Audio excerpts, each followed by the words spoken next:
C'est l'invité café.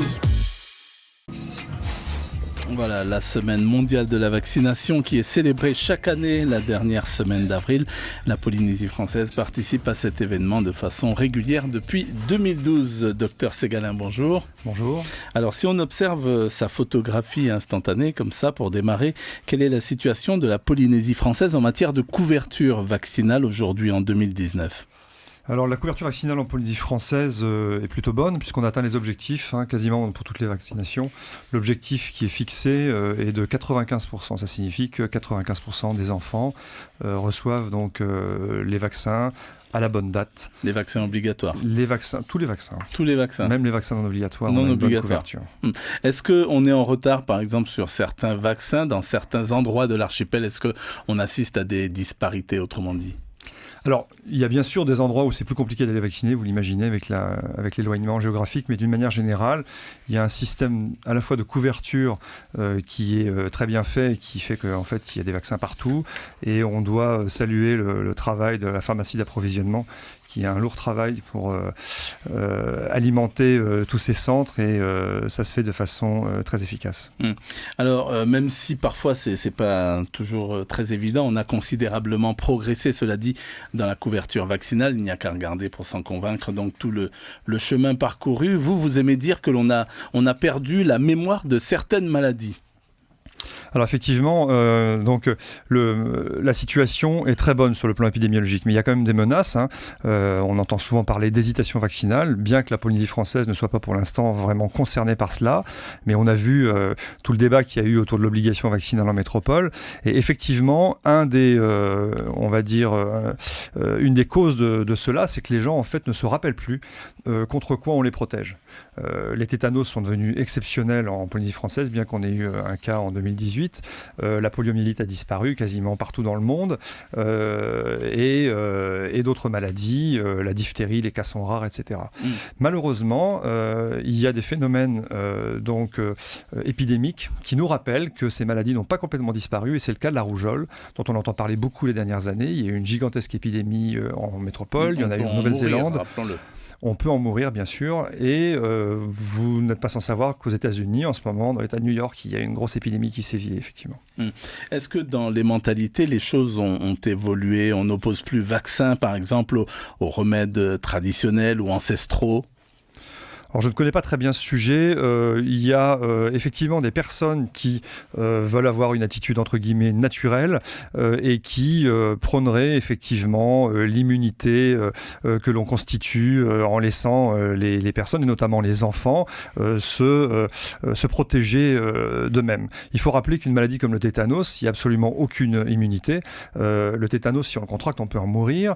Et il n'y a absolument pas, même si vous attrapez le tétanos une fois et que vous passez 3 semaines en réanimation, si on ne vous vaccine pas, vous n'êtes pas protégé. Donc il y a un certain nombre de maladies comme celle-ci qui soit vont être très graves d'emblée et être fatales, soit qui, lorsqu'on les attrape, ne constituent pas une immunité. C'est le cas de la coqueluche aussi, par exemple. Comment on fait alors pour lutter justement contre ces résistances, entre guillemets ?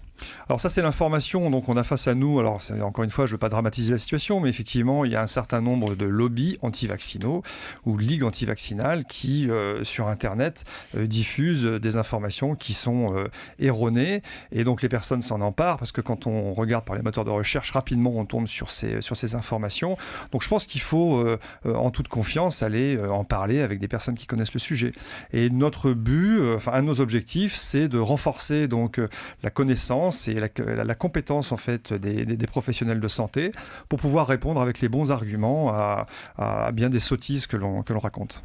Alors pour montrer qu'on est sur la bonne voie, en 2018, on va le rappeler, la Polynésie française s'est vue remettre par le docteur Roberta Pastore, donc représentante de l'OMS, l'Organisation mondiale de la santé, la certification de l'élimination et de l'absence de transmission de l'hépatite B chez les enfants. En effet. Une grande victoire. C'est une grande victoire.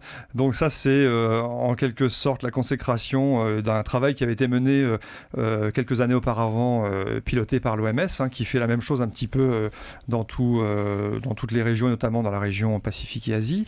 On a fait une enquête, effectivement, chez des enfants scolarisés, qui a montré qu'effectivement, aucun des enfants qui qui faisait partie du programme vaccinal n'était porteur de ce virus. Et il faut rappeler que l'hépatite B, c'est une maladie très grave qui conduit à la cirrhose hépatique et au cancer du foie et qui donc est potentiellement mortelle. Alors, pour montrer que la vigilance doit rester de mise, parmi les objectifs pour l'année 2019, il y a la préparation à l'introduction du vaccin contre le PVH, on peut en reparler, la promulgation d'un nouvel arrêté vaccinal concernant les enfants et adolescents, et puis la mise à jour des connaissances des professionnels de santé. Ça, c'est important. Voilà, donc je voudrais juste revenir un petit peu en arrière. Donc l'année dernière, effectivement, on a fait donc des manifestations très importantes, donc dont faisait partie l'événement que vous avez cité. On a fait des ateliers, on a fait des conférences à la fois pour les professionnels de santé et grand public avec des gens de l'extérieur. On avait le professeur René Miliani, qui est un spécialiste de la vaccinologie, qui est venu nous éclairer sur bien des sujets. Et donc les conséquences, enfin plutôt les conclusions de ces manifestations et des ateliers, c'était le développement de ce que vous avez, des 3 points que vous avez cités. Donc on peut les prendre un par un. Donc tout d'abord sur le plan réglementaire, effectivement, donc on a fait passer à l'Assemblée donc une nouvelle loi qui permet de rendre obligatoire l'intégralité des vaccins, donc sauf le vaccin contre la tuberculose, enfin en tout cas après l'âge de 3 mois, et puis le vaccin contre la grippe. Les autres vaccins sont devenus obligatoires, un petit peu à l'instar de ce qui s'est fait en métropole. Je dois préciser qu'on avait beaucoup d'avance par rapport à la métropole, puisque la plupart des vaccins étaient déjà obligatoires en Polynésie. Il n'en restait plus que 3 qu'on a ajoutés à la liste. La mise à jour, je le disais, des connaissances de la part des professionnels de santé, ça aussi c'est parmi les objectifs donc fixés pour cette année. Voilà, donc en fait on va travailler progressivement donc à tout d'abord une mise à jour sur les connaissances pour les personnes qui ne se sentent pas très à l'aise. C'est parfois un peu complexe, il faut l'avouer, le calendrier vaccinal. Dans les études de médecine, la vaccinologie, c'est quelque chose qui n'était pas enseigné jusqu'aux dernières années. C'est quelque chose qui n'était pas en réalité une spécialité, ça l'est devenu après. Et donc il y a effectivement un certain nombre d'informations à donner, et toujours donc en se basant sur les fausses informations qui sont diffusées par ailleurs. L'année dernière, par exemple, à l'occasion de la semaine mondiale donc de la vaccination, il y avait 2 conférences et une journée d'atelier de travail qui avaient été organisées. C'est porteur. C'est très porteur parce que ce sont des moments où on peut échanger, et il y a souvent des petites questions qui vous viennent à l'esprit au moment où vous êtes en train de discuter. Donc ça, c'était un tour de table avec une vingtaine, entre 20 et 30 personnes, donc les principaux spécialistes qu'on avait invités, et ça tournait autour de thèmes très très concrets, de vaccinologie pratique au quotidien. Au quotidien. Alors pour la population, des actions de proximité sont prévues?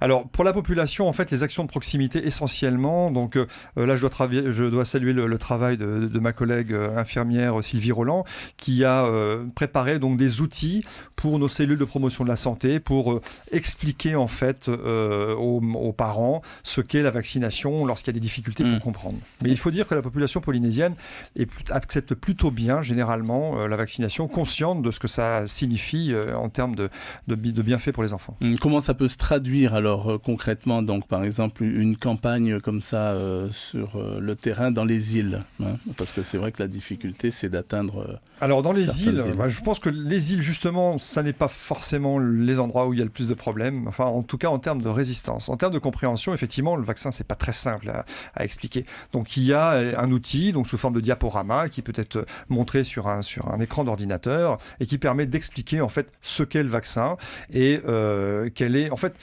Pour nous, en santé publique, comme en médecine, on considère que le vaccin, c'est vraiment le médicament universel. Vous intervenez avant la survenue des maladies, et donc vous protégez contre les maladies. C'est beaucoup plus efficace que d'aller essayer de traiter des maladies qui parfois ne sont pas curables.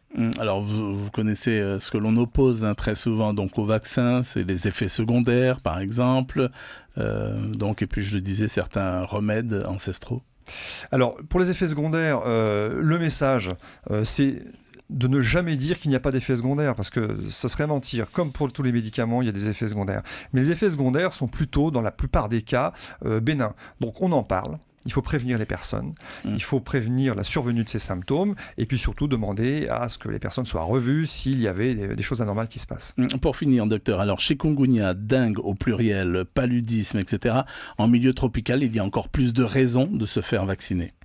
Alors bon, toutes les maladies que vous avez citées là ont des vaccins potentiels, mais on est encore dans la recherche. Vous avez entendu parler donc du vaccin contre la dengue qui a du mal à trouver sa place. Il y a des bons espoirs. Il y a déjà des vaccins qui sont mis en place dans certaines conditions contre la malaria. Et il existe aussi des candidats vaccins contre le chikungunya. Donc ça, ce sont des maladies très particulières, cosmotropicales, qui bénéficieront effectivement des vaccins lorsqu'ils existeront. Après, pour les autres maladies, qui sont des maladies cosmopolites, l'importance est la même. Il faut dire que le milieu tropical, très souvent, est un milieu plus pauvre dans certains pays pour des raisons politiques. Et effectivement, c'est tout l'intérêt d'aller avoir des bons programmes de vaccination dans ces endroits. Pour finir, on rappellera l'un des points forts ou le moment fort donc, de cette semaine consacrée à la vaccination sur le territoire. Je ne comprends pas la question, le moment fort. Le moment fort, c'est venu ici. Le message qui a été diffusé à tous les professionnels de santé, c'est qu'il faut absolument avoir des bonnes connaissances dans le domaine de la vaccination et de continuer à bien vacciner les gens. L'hésitation vaccinale, c'est extrêmement dangereux parce que ça conduit à des doutes et on doit prouver et montrer, en expliquant les choses, tous les bienfaits de la vaccination. Merci beaucoup, docteur Jean-Marc Ségalin, d'avoir accepté donc notre invitation. Je rappelle que vous travaillez à la direction de la santé. Merci. Merci à vous. C'était l'invité café, 7h30 du lundi au vendredi.